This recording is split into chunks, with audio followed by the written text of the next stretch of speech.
activity, which a certain subject or course is given by 3 different lecturers. One is the UB lectures, and also an international visiting professor, and practitioners from their private sectors or experts from related fields. So despite this year, we are still conducting this program online. The Department of International Law continues to run this program. And this year, we are very honored to welcome again, Dr. Muhammad Hasmi, Muhammad Rusli from the University Science Islam Malaysia. Hello, Dr. Hasmi. Thank you for joining us again. And Dr. Hasmi will deliver lectures for full 1 week ahead. And it will be continued by Bapak Lutfi Hasmi, Bapak Lutfi Hazim, SHMSC, from the United Nations Development Program at the end of this month. So to begin our program, I would like to kindly invite Dr. Muhammad Ali Safaat as the Dean of the Faculty of Law Universitas Brawijaya to greet everyone here and deliver a short speech and to officially open this program. To Bapak Muhammad Ali Safaat, I will give the time to you.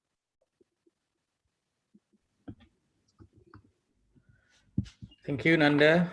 Dear Dr. Muhammad Hasmi, Rusli Moh Ramli, Dr. Patricia Audrey, all lecturers, especially from the International Law Department, and all participants. Assalamualaikum warahmatullahi wabarakatuh. Good morning, ladies and gentlemen. Alhamdulillah, thanks to the Almighty God, we could start the 3-in-1 programs in the first day of Ramadan. Hopefully everyone in here always healthy and continue to carry activities. And as Nanda said, that the 3-in-1 program is Universitas Brawijaya effort to enhance learning quality by inviting international lecturer and practitioner to lead learning process in certain subject together with our lecturer. We hope this program could widen and enrich the student perspective and also make it relevant to the market and social reality. So in this time, I would like to express my gratitude to Dr. Muhammad Hasmi for your willingness as a lecturer in this program. We hope this activity is the first step for the next collaboration with the University Science Islam in Malaysia. Or of course, in coming years, we might invite you physically after the outbreaks to Malang. So tidak Malang nian nasib kita. And thank you for Ibu Audrey, Patricia Audrey, the head of the International Department, and all participants. And at this time, I officially opening the starting of the 3-in-1 program, especially in the International Law Department. Thank you. Assalamualaikum warahmatullahi wabarakatuh. Waalaikumsalam. Thank you for Dr. Muhammad Ali Safaat for officially opening this program. And before we start, I would also give the time to Dr. Patricia Audrey as the head of the International Law Department to also give a welcoming speech. Please, Dr. Audrey. Yeah, thank you, Nanda. Assalamualaikum warahmatullahi wabarakatuh. Good morning and good day, everyone. So once again, I bring very warm welcome and thank you for the Dean of Faculty of Law, Bapak Dr. Muhammad Ali Safaat, and our 3-in-1 practitioner, Dr. Muhammad Hasmi, which is the quite the third time joining this program, and all lecturers from the Faculty of Law, from the Department of International Law, especially, and all students for joining this online 3-in-1 program that Department of International Law held. So fellow academics and students, we all know that the issue of, in this week program, we will discuss especially on the topic of sovereignty. And the issue of sovereignty in this globalization era is no more limited to the territory issue, which we know the land, sea, and air. But it is developed to many aspects, such as the sovereignty and economy and trade area. And I believe in this 1-week program, Dr. Muhammad Hasmi will enlighten us with in-depth issue about the development of international law itself. So I really hope that this program will help us to have a better understanding and obtain the knowledge itself. Thank you so much everyone and stay healthy. Assalamualaikum warahmatullahi wabarakatuh and good day everyone. Thank you to Ibu Dr. Patricia Audi as the head of the Department of International Law. And students, before we start today's program, I would like to give some time to Dr. Hasmi to say a few words. Thank you. Assalamualaikum warahmatullahi wabarakatuh. Good morning, everyone. Thank you so much. First things first, I would like to convey my greatest gratitude to the Dean of the Faculty of Law, Dr. Muhammad Ali Safaat, for graciously inviting me to this program, and also to all my friends in Brawijaya. It's so good to see Patricia, Nanda, Bu Ula, Bu Ika, Dr. Diana, and everyone that I have met in 2018. It's so good to be back, and I am excited to start this program with everyone. And hopefully, inshallah, if COVID-19 is gone by next year, we would be able to meet each other again. So I would also like to convey my salam Ramadan kepada semua. Semoga kita semua bisa berpuasa dengan baik. So I look forward to deliver lectures online at Universitas Brawijaya for the next 5 days. Thank you so much. Terima kasih, matur nuwun. Thank you to Dr. Hasmi for the opening speech. So students and ladies and gentlemen who are participating in today's program, that was the opening ceremony of the 3-in-1 program by the International Department. And now we will directly start our first session today. So as Bapak Ali and Ibu Patricia and Dr. Hasmi stated that Dr. Hasmi will give lectures for the next 5 days. You can see his schedule online or at the website of the Faculty of Law. And today he will deliver for the class of International Law. I will moderate this first session, but first of all, let me please introduce you more about Dr. Hasmi, since this is the majority of today's class is the first year students, Hasmi, and therefore they have not met you before. So I will kindly introduce you to them first. Dr. Hasmi is a senior lecturer at the Faculty of Shariah and Law, University Science Islam Malaysia, USIM. He has a PhD on Law of the Sea in 2012 from the University of Wollongong, Australia. His expertise is related to law of the sea, environmental and biodiversity laws, and public international law. He is also a visiting professor at Far Eastern Federal University, Vladivostok, Russia, and he has numerous publications and many reputable international journals. You can go directly see his Google Scholars for more details on his research and publications. And today he will deliver a lecture on sovereignty of state. So Dr. Hasmi, I shall give you around maximum 35 until 40 minutes for a presentation or lectures. And later we can have a Q&A sessions at the end. So for students who wish to ask a questions to Dr. Hasmi, you can just write it at the chat box, or later you can directly ask to him. It could be in English, or if in Bahasa, I would like to translate it to you, I would be happy to do so. So Dr. Hasmi, without any further ado, I would like to give the time and screen to you. Thank you. Thank you so much, Bu Nanda. So I would like to ask for your permission to share my screen. Yes, sure. Okay, thank you so much.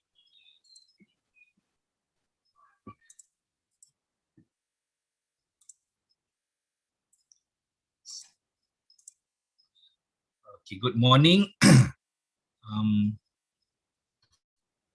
Okay, can you see my screen now? It's still loading, maybe after this. Okay, we see that. Okay. Okay, all right. I hope my screen is visible to everyone. Okay, first things first, I would like to thank Bu Nanda for the gracious introduction. I have prepared the slide to introduce myself to all the first year student at Brawijaya University. But thank you so much, Bu Nanda, for the gracious introduction. So you have saved me some time, and I will try to make to finish my talk within 40 minutes. But before that, I would just like to share some photos about me in order to break the ice, so that we will the students get to know me a little bit more. All right, so this is the city of Wollongong. Bu Nanda just now introduced me as receiving my degree here. So I studied in Wollongong from 2009 to 2012. It has been almost a year ago. I mean, 10 years ago, almost a decade ago. And this is the university that I went to. This is the innovation campus of the University of Wollongong. And the university is located not too far away from the city of Sydney, the capital of New South Wales. And for you first year student, I would like to share the photo of my graduation day. What you are going now, what you are going through today is the beginning of what you will be achieving in the next 3 to 4 years. Your wisuda day, hari wisuda adalah hari yang paling membanggakan. So I hope you will study well for the next 3 years of your life in Brawijaya. And besides that, I also teach at the Far Eastern Federal University, Vladivostok, Russia. I cannot go there. I was supposed to go there last year, but because of COVID-19, classes were made only online. And I also teach at Dili. I used to teach in Timor-Leste, but not anymore. The last time I went there was in 2016. Okay, and these are among the newspaper cuttings about myself in Malaysia with regards to some of my achievements. So I putting this here just to inspire you, so that you will know that if you study hard, if you study well, and you achieve what you want, you can go and travel all around the world and meet interesting people. And by doing so, you need to study really hard. So this is just an inspiration to all my students at Brawijaya University. And this is a newspaper cutting back in 2016, reporting about my adventure, my academic adventure in Russia. Right. And for everyone, especially new students, I am from University Science Islam Malaysia, and this is some of the photos of the campus grounds, and this is the gate to the university. And for your information, this university is the closest public university to our main international airport in Kuala Lumpur. So if you come over, you have to visit our university because this is the closest to the international airport. And this is where I work at the Faculty Sharia and Law, located not too far away from KL, the capital city. And we also have a number of courses before COVID-19, short courses, and we have students that visited our university via this program from UNSUD, from Unisula, from Gajah Mada, and other universities as well.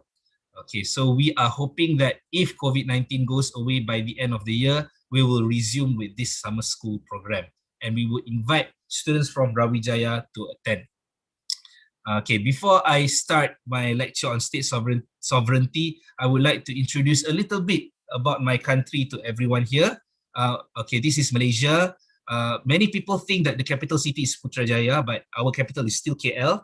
Putrajaya is just an administrative city, and it has grown from a simple tin mine village into a big city like what it is today.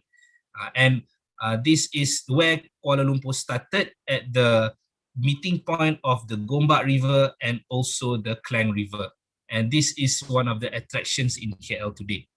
So this is the world-renowned Petronas Towers, and we are among the most peaceful nation on earth at number 20. KL is one of the most visited cities in the world before COVID-19, and one good thing about Malaysia is that we also have one of the strongest passport, and even though it has dropped to 13th place, but then again, it's COVID-19 now, we cannot travel anywhere at the moment, right? So based on the report in 2019, we are the 5th most visited city in the world, and Bangkok was still number 1 before COVID-19 hit us. So let's say if the borders reopen, I would like to invite you to KL to visit all these interesting places, particularly for students of Brawijaya, and look at how the photo of KL Central, our main terminal, train terminal, before COVID-19. It used to be packed with people. Now we can say that it's almost empty. So COVID-19 has really hit us hard, just like how it hit Indonesia and the rest of the world. And this is the administrative city of Putrajaya, and the new tower that is springing up in KL, the TRX tower. It will be ready by year end. Right, so that is just a simple introduction of my city and my country. And on behalf of all Malaysians, after COVID-19 pandemic has ended, we would like to invite you to come to Malaysia. And as much as I would like to visit Indonesia, I'm pretty sure you also want to visit Malaysia, because we share a lot of things, and there are many interesting places, not only in Malaysia, but also in Indonesia as well. So hopefully let's pray, especially in Ramadan, so that COVID-19 will go away as soon as possible. Right, I'm in the next half an hour, I will discuss on the issue of state sovereignty. But if you open up textbook on international law, usually they will discuss this from the perspective of European perspective. So today I will discuss from the ASEAN perspective, particularly the perspectives of Malaysia and Indonesia. Right. When we mention the word sovereignty, from the purview of the European law, European perspective, the term sovereignty is a principle of international law that each nation state has exclusive sovereignty over its territory. And this started from the Peace of Westphalia in 1648, which ended the 30 Years' War in Europe. And based on the purview of international law, the Peace of Westphalia is the starting point of the sovereignty in Europe, where countries started to carve their borders to control movements of people from one country to another. So this is how sovereignty started. But from the purview of Nusantara, we are all a part of Nusantara. The Malay archipelago or the Indonesian archipelago has always been a cradle of civilization, and a number of sultanates and a number of kingdoms have emerged across the archipelago, starting from like Majapahit, Sriwijaya, Malacca, and from 15th to 18th century, lots of kingdoms emerged across the Nusantara, across the archipelago, to include Aceh in the west, all the way to Ternate and to Tidore to the east. So this is just to show to you that even though state sovereignty in international textbook recognize that it came from Europe, but it was also our people, I mean the people of Nusantara, also have this concept of sovereignty centuries ago. And after that, Malaysia and Indonesia were colonized, and now we became an independent states right after World War II. And Malaysia and Indonesia are two sovereign states, members of the United Nations. Question arises, how do we recognize whether a certain state is a sovereign state or otherwise?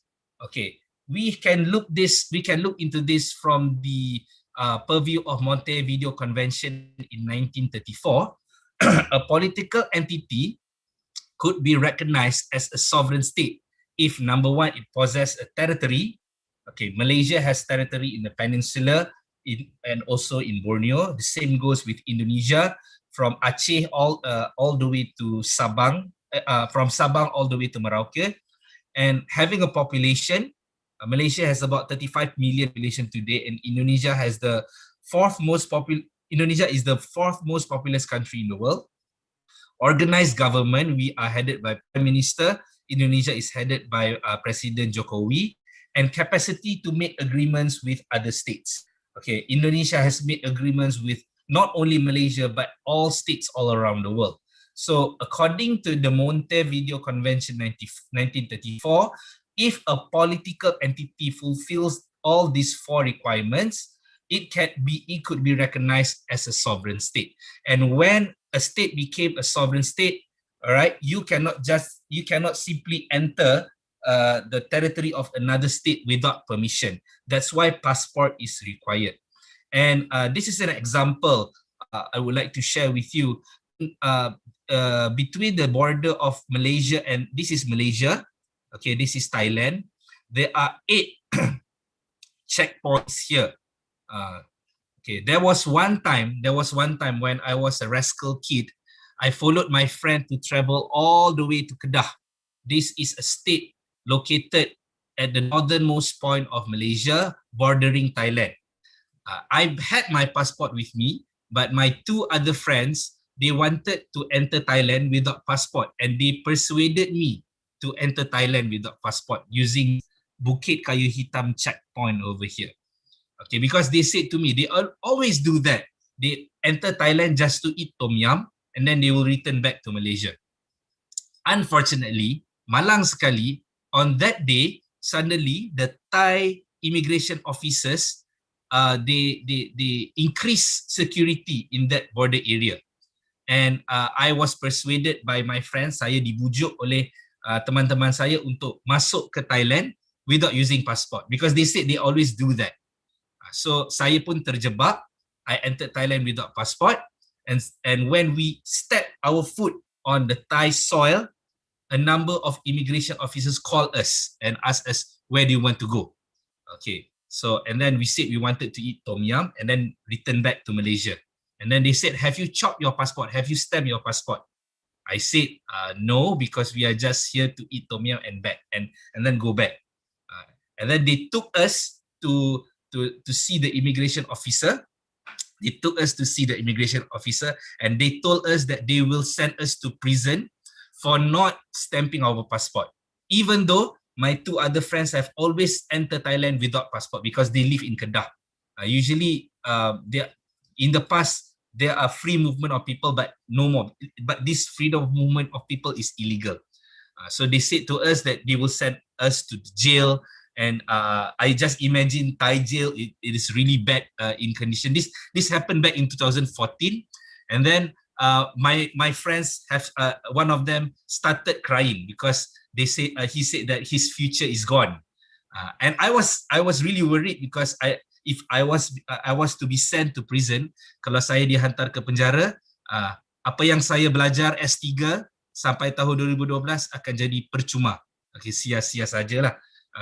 And we tried to persuade the officer, we are here just to eat tom yum and we do not want to commit crime. The officer insists to take us to jail, and suddenly the officer told me, okay, if you want to escape, there is only one way to do that. Okay, each of you pay us 200 ringgit, which is about, in rupiah, I think it's about 800,000 rupiah. Luckily, I had some money in my purse. That money was supposed to be spent on a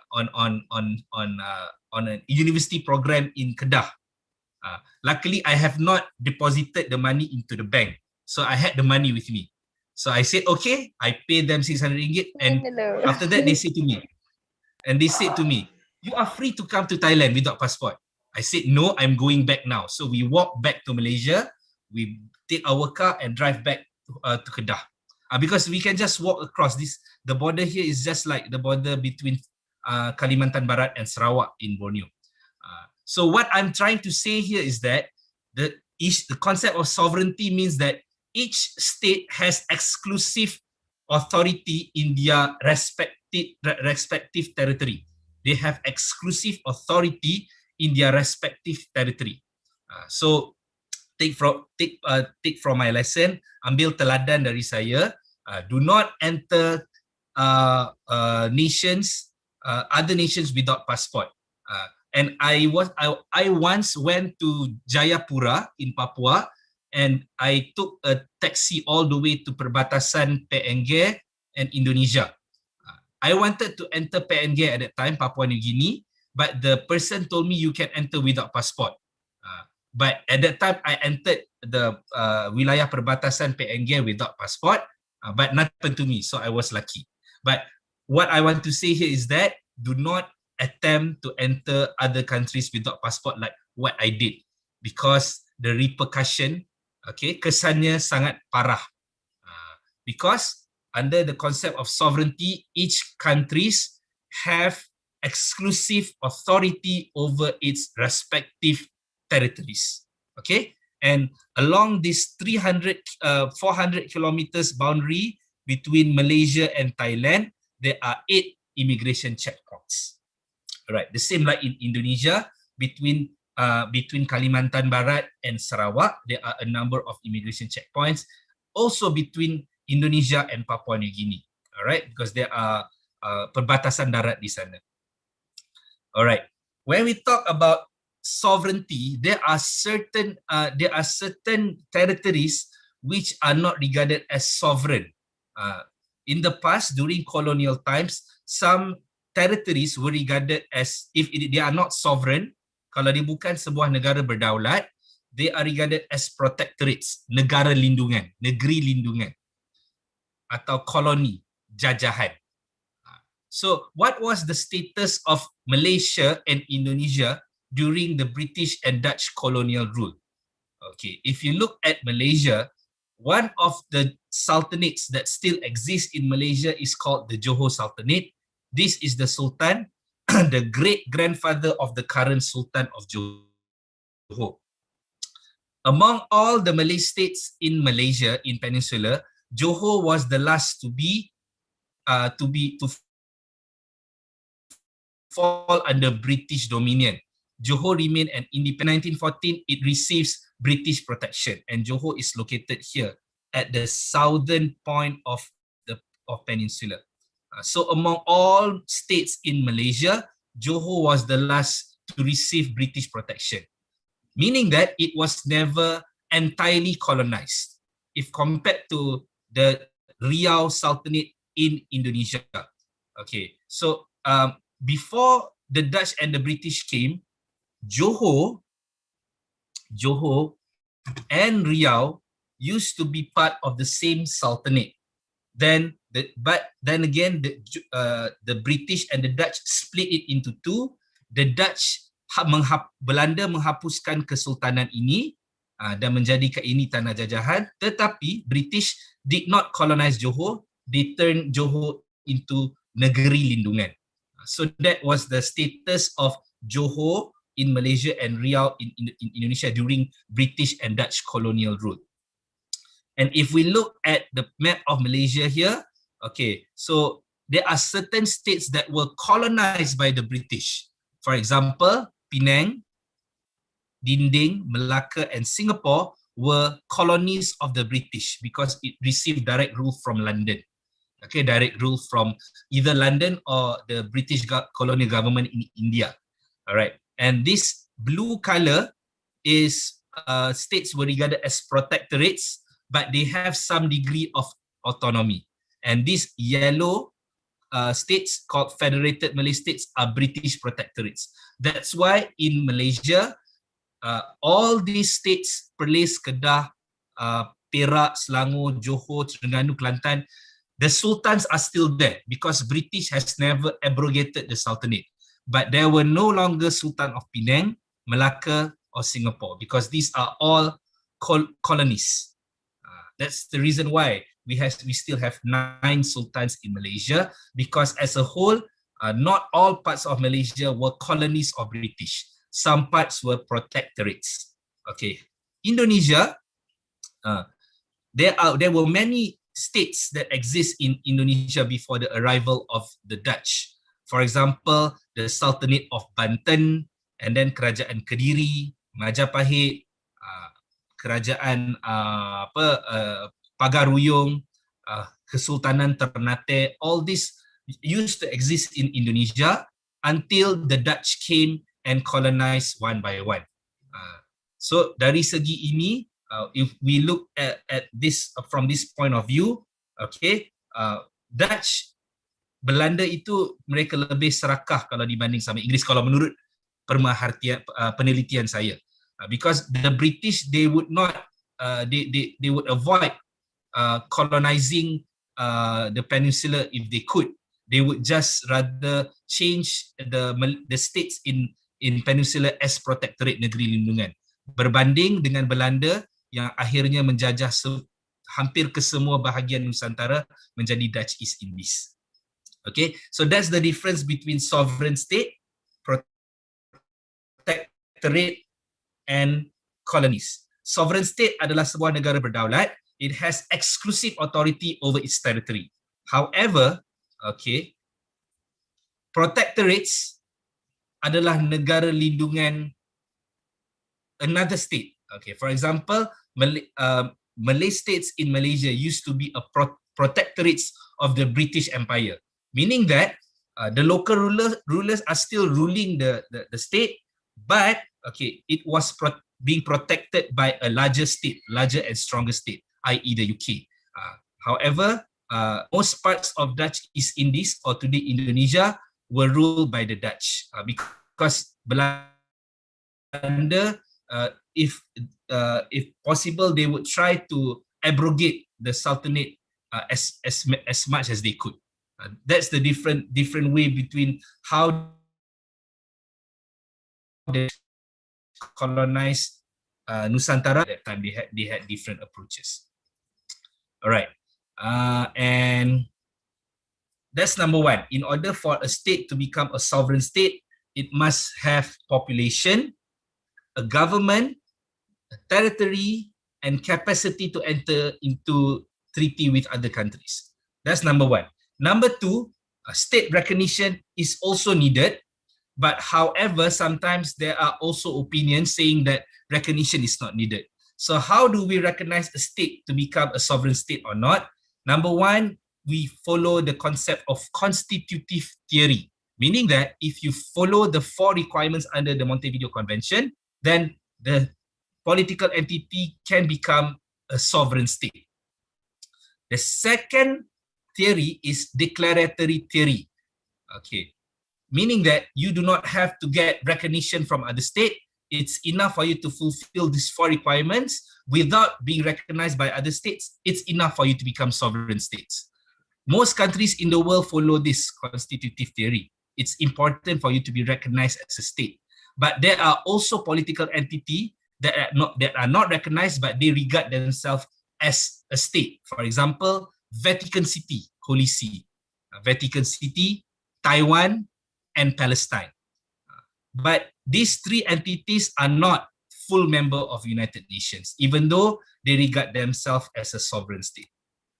So what are the status of Vatican City, Palestine, and Taiwan at the UN? Okay, if you look at the state of Palestine, it is a non-member observer state, just like Holy See, just like Vatican City is a permanent observer.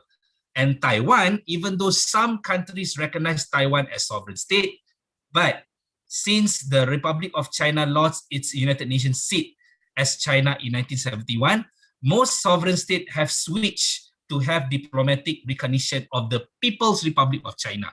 So we can say that even though Taiwan fulfills all these 4 requirements, but because they do not receive recognition from most countries in the world, Taiwan is not regarded as sovereign state. If you say Taiwan is a sovereign state, then China will be very angry at you. And it's up to you whether you want China to be angry at you. All right. So if you want to have relationship between China with Taiwan or China, you would have to decide which will give you more benefit. And since China is one of the strongest nations in the world, it is better for countries like Malaysia and Indonesia to have good relationships, not only with China, but with the US, Russia, India, and all other strong countries in the world, so that we can get benefit from them without undermining our sovereignty. Besok saya akan bicarakan soal Laut Cina Selatan. We have to respect the relationship that we have with China, but apa-apa pun kedaulatan adalah harga mati. Okay, kedaulatan adalah harga mati. That's why we cannot allow other states to come to our territory without our permission. Right. Under international law, okay, there are certain ways to acquire territory under international law. Okay, one of the ways is through cession, C-E-S-S-I-O-N, cession. Okay, penyerahan wilayah. This happened when the territory of Louisiana was ceded by French to the US. Okay, was part of Louisiana, French Louisiana in the past. Okay, because at that time the French was fighting a war with other states, they needed money, so they sold this piece of large chunk of land to the United States, and because of that, all these states are part of United States today. So one of the ways for you to give your territory to another state is by cession, atau bahasa Melayu kami panggil penyerahan. Another way is through prescription. Okay, if you look at Natuna Islands here, okay, is very close to Malaysia and historically close to Malaysia, but it is part of the Riau Sultanate. When we first gained independence in 1957, there was requests that Malaysia to claim this island and say that that does not belong to Indonesia. But because at that time we wanted to have good relationship with Indonesia, Malaysia has stopped claiming Natuna, and through prescription, Natuna now belongs to Indonesia because Indonesia has been administrating Natuna Islands for the past 70 years without any opposition from other states. This is what we call as prescription. Okay? It must have population, a government, and the final way to acquire territory is through colonization.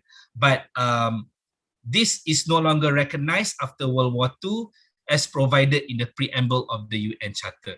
Okay, if you look here, okay, the preamble of the UN Charter, the UN wants to unite all strength to maintain international peace and security. So with the term international peace and security, it means that, okay, colonization can no longer be done. War have to be avoided. Malaysia and Indonesia has always respected each other. After 1965, we have always respected each other. For example, when we were fighting for Sipadan and Ligitan, Indonesia wants Sipadan and Ligitan, Malaysia also wants Sipadan and Ligitan. We did not wage war against each other to get those islands, but instead we went to the ICJ. And when ICJ decided Sipadan and Ligitan is to be with Malaysia, both countries respected each other, and we do not actually went to war for these islands. So this is the meaning of to maintain international peace and security. And we can be proud that both countries, Malaysia and Indonesia, are nations that are peace loving. Apa yang ada di media social media, sosmed, we have to put aside. People comment bad things about each other, but pokoknya Malaysia dan Indonesia adalah pendukung keamanan sejagat, pendukung keamanan dunia, seperti apa yang disarankan oleh PBB. Okay, so Malaysia and Indonesia are member states of the PBB. Right. So when we talk about state sovereignty, we cannot run away from state organization as well. All right. So both Malaysia and Indonesia are members of ASEAN. And ASEAN was established in 1967 to accelerate economic growth, social progress, and social cultural evolution. And if ASEAN stands together, it will be the 7th largest economy in the world. And if you look at how ASEAN countries fare with in terms of the strength of the passport, we can see that certain countries are really strong, certain countries not entirely strong. Okay, this is the passport held by the countries that Malaysians can go to with Malaysian passport without any visa. So you can see that through international relations, we have managed to acquire good relationships with many countries all around the world. Malaysians can travel to Europe and South America and Australia without a visa. Okay, how about Singapore? Singapore passport is even stronger, where they can travel to United States and Canada visa-free if compared to Malaysia. Okay, how about Philippines? Philippines are not as strong as Malaysia and Indonesia, but still they can travel to South American country without using, visa. And this is the strength of Indonesian passport. Okay, Indonesian passport. So what I'm trying to say here is that we are a sovereign state. So it's important for us to become members of international organizations all around the world in order to build our international reputation. So when we have better international reputation, we would manage to forge cooperation with other countries better. And Indonesia in the past decade has done really well under President Jokowi. And as a neighboring country, I am proud of Indonesia. And this is for Thailand. Thailand is one of the Southeast Asian countries that can go to Russia without any visa. I do not know how they do that. And one thing about the ASEAN way is that ASEAN way respects the principle of non-interference, meaning that Malaysia, as a member of ASEAN, cannot interfere in the internal matters of Indonesia. Indonesia also cannot interfere into internal matters of Malaysia. All right. So the principle of non-interference refers to non-interference in the internal affairs of one another. Even though this respects the sovereignty of each ASEAN member, but sometimes it can cause problems. For example, the Rohingya problems.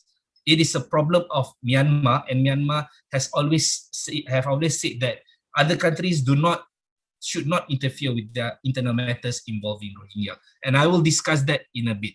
Okay, so there have also movement to ASEAN integration, and the ASEAN community initially planned to commence in 2020, but I do not know whether this is successful or not. So there are a number of challenges in ASEAN integration. Number one is political factor. Just imagine European Union. We can move, let's say the French can go to Germany, people from Germany can go to Denmark, to Portugal. They can move freely. Can we achieve that in Southeast Asia? Do you agree if we open up our border, Malaysians can go to Indonesia without any passport? Indonesians can go to Brunei, okay? Singaporeans can go to Thailand, Thais can go to Myanmar without any passport, just like EU. So can this be achieved in ASEAN? My opinion is it's difficult to be achieved because number one, different countries have different political ideology.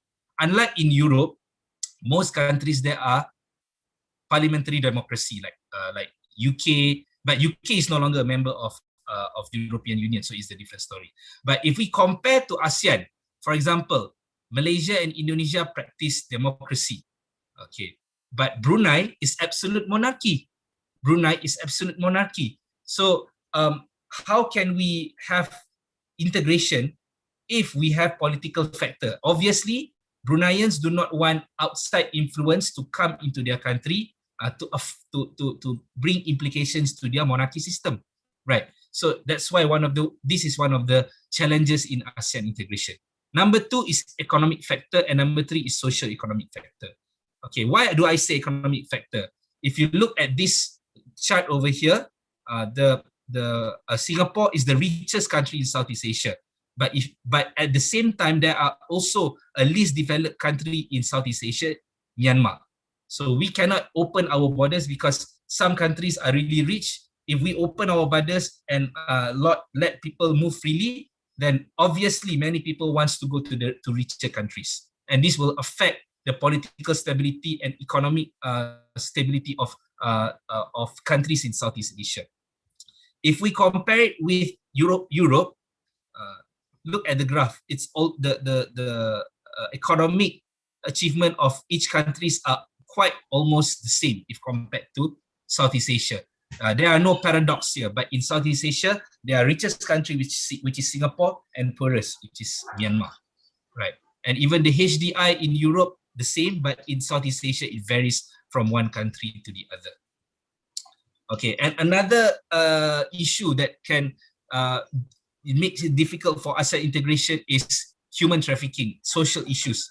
Okay, like Myanmar has always said to us, do not interfere in their internal matters pertaining to Rohingya.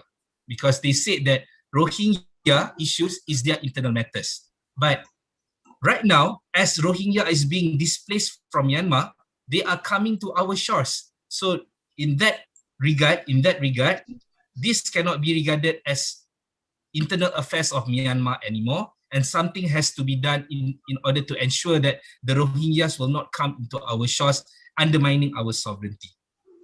These are the Rohingyas that are being denied citizenship in Myanmar, and therefore they had to go to the countries to seek refuge.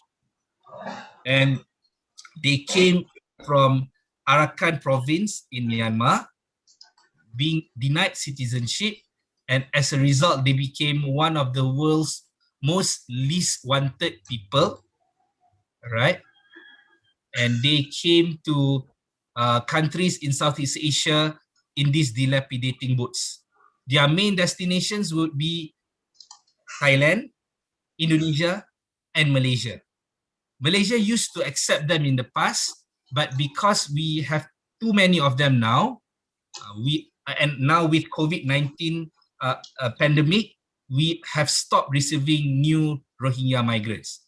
We have also done dialogues with Myanmar, and Myanmar keep mentioning that that is their internal matters. Because under the principle of non-interference, we cannot interfere with the internal matters of other ASEAN state members. Right. This is a photo showing that how can we achieve ASEAN integration when we we refuse to help our own, persecuted ASEAN community. Right. So they have been rejected by many countries in ASEAN, but I do understand why, because we also have limited means to take them in, right? And among all these countries, one countries outside Bangladesh have been willing to help them. I mean, one countries outside ASEAN have been willing to help them, which is Bangladesh. And Bangladesh has prepared one island called Bhasan Char in the Bay of Bengal to place all these Rohingya migrants. But as far as Malaysia and other Southeast Asian nations are concerned, we used to help to receive them in the past. But with this COVID-19 problem, we have a strict law. We have implemented stricter enforcement to stop them from coming into our country. Right. Hasmi, the I'm last sorry to issue. interrupt. Yes. Hasmi, I'm sorry. I'll give you Yes. 4 minutes left. Yeah. Okay, sure. All right, I'm almost finishing. This is the last issue. Okay. Recently, if you read the news, Malaysia have severed their relationship with North Korea. I think maybe in Indonesia you are aware with this problem too, because we have extradited a North Korean citizen in Malaysia to the US for him to be charged under money laundering offense. Okay, so is it good for Malaysia to fix their relationship with North Korea? In the past, Malaysia has problems with Indonesia and with the Philippines as well. If you could remember during the time of Sukarno, okay, as much as I respect Sukarno as a great leader, but we also had problems in the past whereby there was a time where there was a confrontation against Malaysia. Okay, but however, Malaysia and Indonesia have managed to fix things. And now we are good friends with each other. Sahabat selamanya. The same goes with the Philippines. Philippines still claims Sabah, but we managed to keep that problem aside to maintain diplomatic relations between two countries.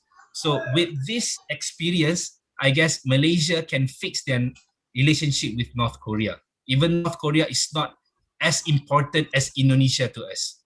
Okay, so one thing for sure, it's good for us to have good international relations with all countries in the world.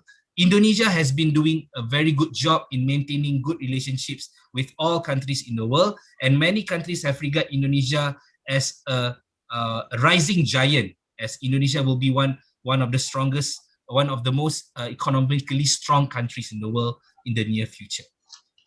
Okay, so as a conclusion, sovereignty of the states is really important to ensure that the state can protect its territory from outside intrusion.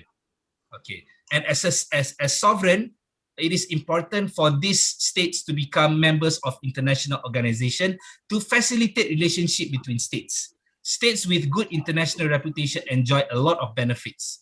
Singapore is one of them. Brunei is also a country with good international reputation, even though they have some issues with regards to implementation of Sharia law.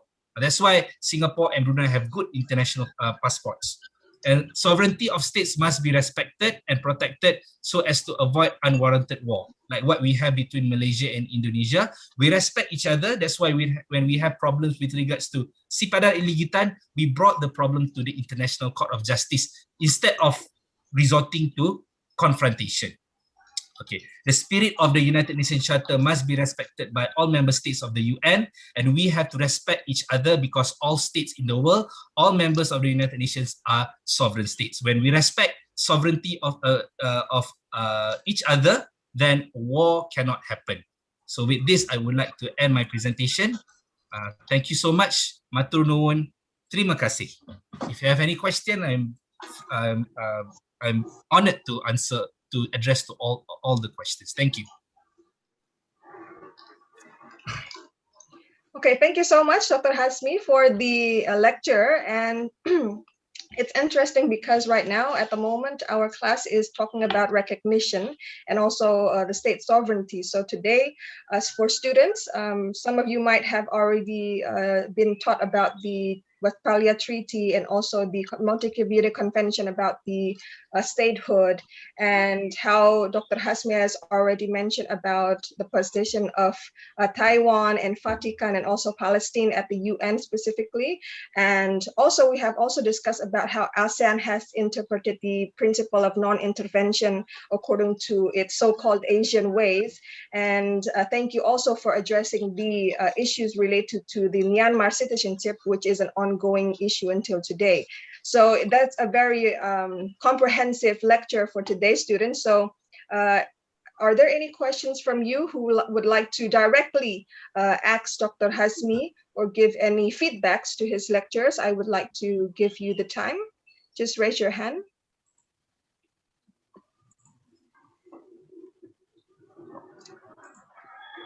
There is one question, Dr. Hasmi, at the chat box. Yeah. It is from Zahira. Dr. Hasmi, my name is Zahira from UB.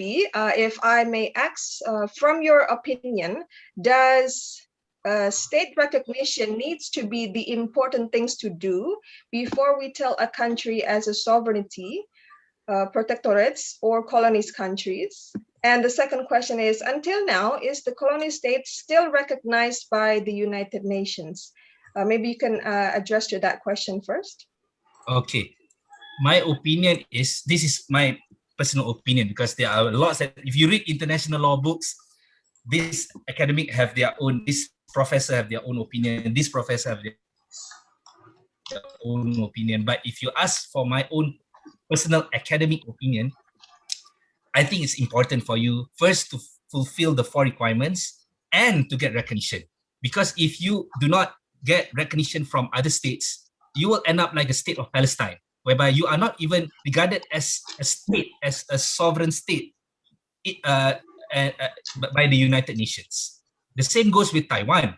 Okay, I visited Taiwan and I'm very impressed with how Taiwan has developed economically for the past decades. When you go to Taiwan, you feel like you are in a first world nation. It means that they have strong political, they have good governance, number one. Okay, number two, they have defined territory. They have relationship with other countries. They have treaties and whatnot. And number 4, they have population. So if you look at all these requirements in the Montevideo Convention, Taiwan is supposed to be recognized as a sovereign state. But there is one thing Taiwan is lacking: recognition by China. So as many countries have a lot of interest with China, instead of recognizing Taiwan as a sovereign state, many nations recognize Taiwan as part of China. So that's why I say it's important for you to get both, i.e. fulfillment of the Montevideo Convention. At the same time, you have to be recognized by other states to be a full-fledged sovereign state as a member of the United Nations. Like for example, Timor-Leste, when they gained independence back in 2002, okay.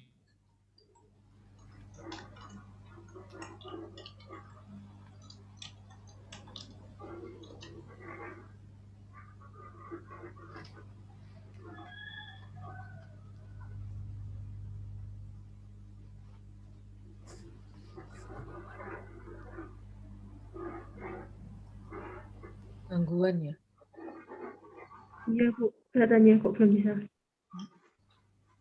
Kayaknya Hasmi macet ini. Freezing sepertinya. Oh, okay.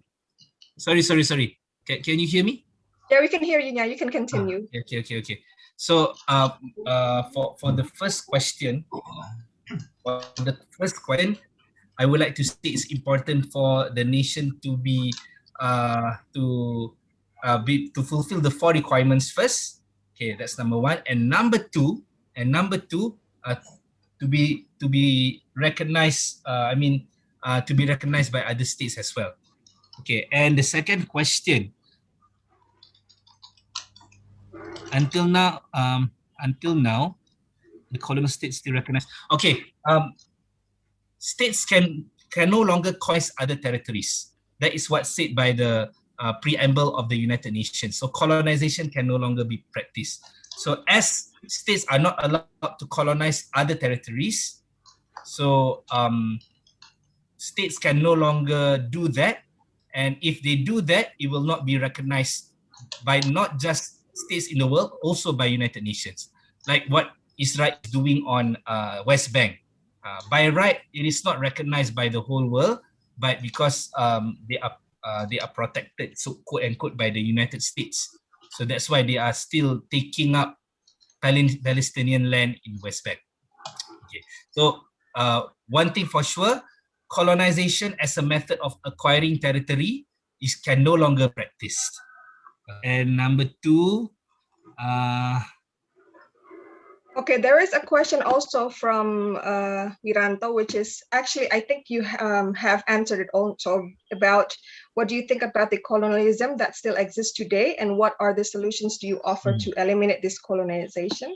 And there is a question from Amaira related to ASEAN. So would it be difficult for ASEAN if it decided to integrate like in Europe, because each countries have different political ideas and economic strength? So I think she is trying to compare between how could ASEAN integrate such as the ones in Europe. Maybe you can answer those 2 questions first. Okay. If you look at our economic achievement of each country's economic development of each countries, if we compare it to Europe, okay, in Europe, we can see that most members of the EU, in terms of their economic development, they are quite almost similar with each other. We cannot see the paradox in Europe. There are no richest country in Europe as compared to poorest country. Even if there are, the paradox is not huge. The difference is not huge. Okay, that is what is happening in Europe.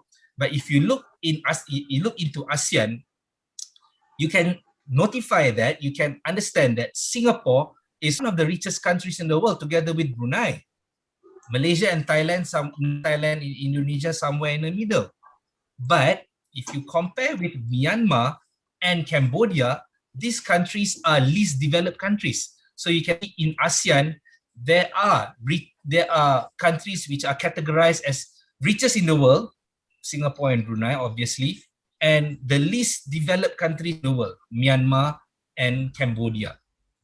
So with this paradox, it's difficult for us to have integration, because if you want to implement something like they have implemented in EU, this will cause problems, because especially like countries like Singapore. Let's say one day Singapore opens its borders and allows anyone to work there without any restriction like what it has today.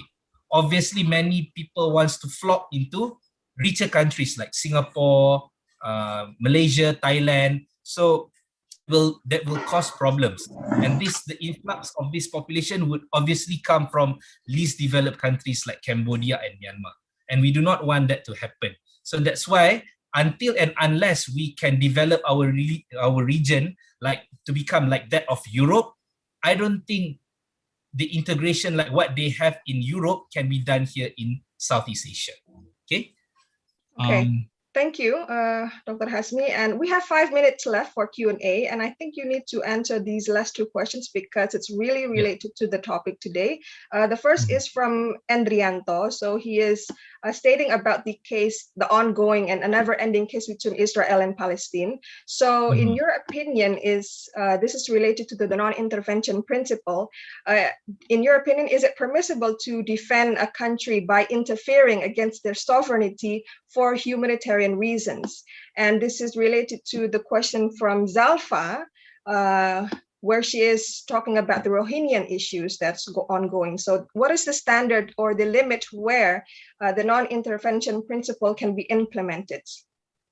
Okay, from what I understand here, Nanda, there are two questions, right? Yeah. One Yes. is on Palestine and the other one is on, I relate it to Rohingya. Am I correct? Rohingya, yes, and both related to the non-intervention principle. Okay, right. With regards to the issue of Israel and Palestine, we have to remember that there are no international boundaries between Palestine and Israel. So what exists between Israel and Palestine is just armistice line. Garis batas, dalam bahasa Melayu kami panggil garis batas genjatan senjata. It's not perbatasan internasional, it is just a garis batas genjatan senjata. I mean armistice line. So Israel has always looked at West Bank as not as a different country, but as a territory that they can annex, because the boundary line that exists between Palestine and Israel in West Bank are not regarded as international boundary, just an armistice line. So that is the justification used by Israel to annex Palestinian lands in the West Bank. But on the other hand, the international community has looked at what Israel has done in West Bank as something that has violated international law.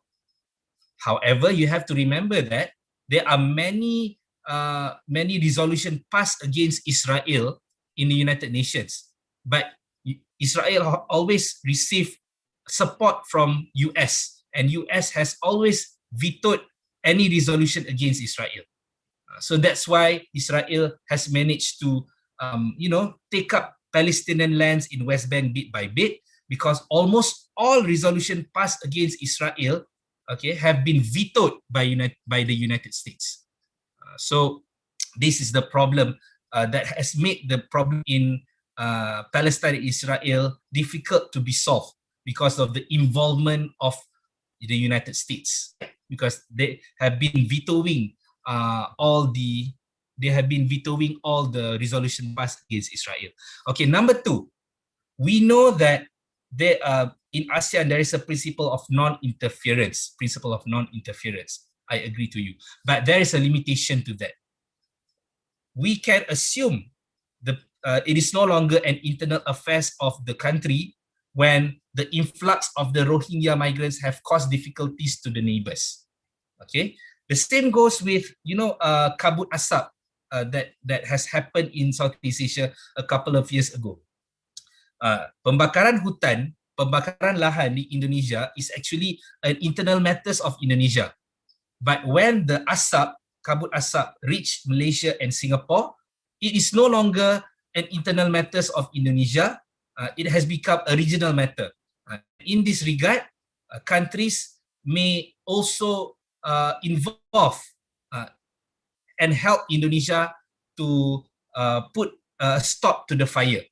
That has burned a lot of forest areas in Indonesia, because this fire caused kabut asap. Okay, so taking this as an analogy to Rohingya problem, as the Rohingya problem initially was internal matters of Myanmar, but you have to remember that when they came to Malaysia, when they came to Indonesia, they will cause immigration problems to us. So when this happened, we can assume that it is no longer an internal affairs of Myanmar, and Malaysia and Indonesia have rights to interfere, because the influx of the Rohingya migrants have affected Malaysia's and Indonesia's sovereignty. So that's the response to this question. Bunanda? Yeah, okay, thank you. I would like to close now, but there is one final question from Dr. Satya Widakdo. Please just give a feedback, short feedback, related to the meaning of sovereignty. So he explained that the sovereign state right now has experienced a shift in the meaning due to technological developments, especially in the information technology. What is your opinion about this? Okay, I think I'm not too sure about this issue. Okay, because in terms of technology, meaning that other countries can declare cyber war, for example. We in Malaysia at the moment, we are afraid if Korea launch cyber war on Malaysia because they are capable of doing that. So to me, the concept of sovereignty is each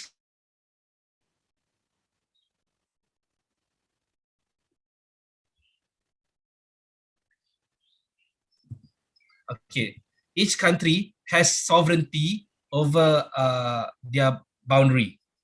So once this territorial integrity has been disturbed, that is something that we can regard as a violation of the sovereignty of the nation. If that happens, actions have to be taken in order to stop such violation. So I hope that is you can accept the response, because I'm looking at this question, answering it from the point of view of cybercrimes. Yes, okay. Thank you very much, Dr. Hasmi, for the lecture today. What a wonderful experience and also knowledge. And I believe that the students might have lots of other questions. Therefore, I would like to just give a information for students that Dr. Hasmi will give a full lecture for the next 5 days. And today you can join his other lectures that will be held this afternoon. He will join the class of International Human Rights Law at 3:30, if I'm not mistaken, 3:30, and he will speak about the topic of the contribution of Islam to the development of international human rights law. So if you're into human rights law, you can directly join his class today, this afternoon at 3:30 p.m. Thank you again, Dr. Hasmi, for the lecture today. What a wonderful beginning, and we will see you again this afternoon. And thank you to all the students and lecturers for participating. Thank you. Selamat Thank you so much. siang. It's Assalamualaikum warahmatullahi wabarakatuh. It's 4:30 Malaysian time, right? Yeah.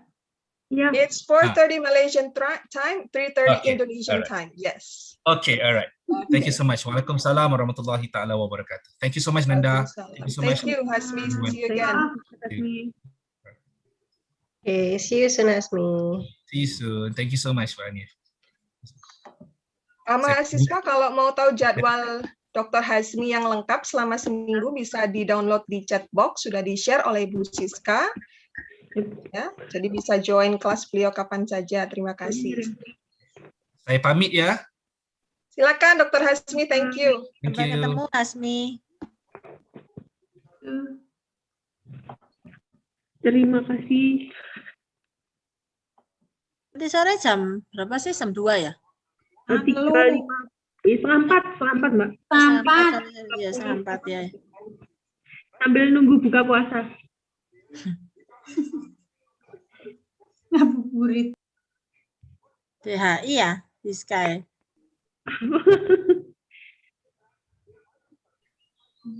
Enggak, ini deh, kantor sih. Oh. Ya, mahasiswa bisa live ya? Kalau mau ke kampus aja. Kenapa, Pak? Enggak boleh, Pak, kita masuk kampus. Aku Kemarin yang saya ke kampus. kampus ditutupi. UTBK. Aku nang UTBK. kampus ini. Bapak di mana, Pak? Aku nang kampus ini. Loh, jam berapa Bapak masuknya? Jam 9. Beda, Pak. Oh, beda. Enggak, asal masuknya jam 9. Oh, jam 9.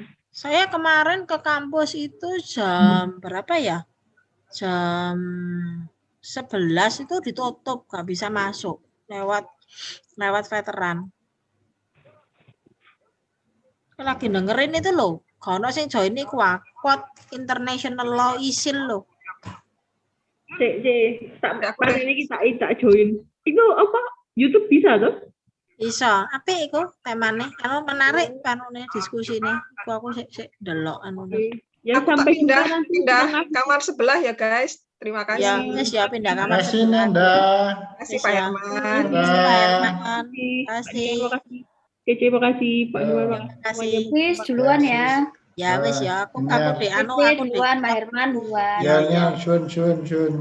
Assalamualaikum. Oh, aku nak Mari kantor Pak, deh. terima kasih Pak. Yo. Ya. Oke, aku host ya. Ya. Iya wis metu aja kabeh. Saya N ya, Pak. Iya, di Ya. N kan langsung Oke. biar sudah.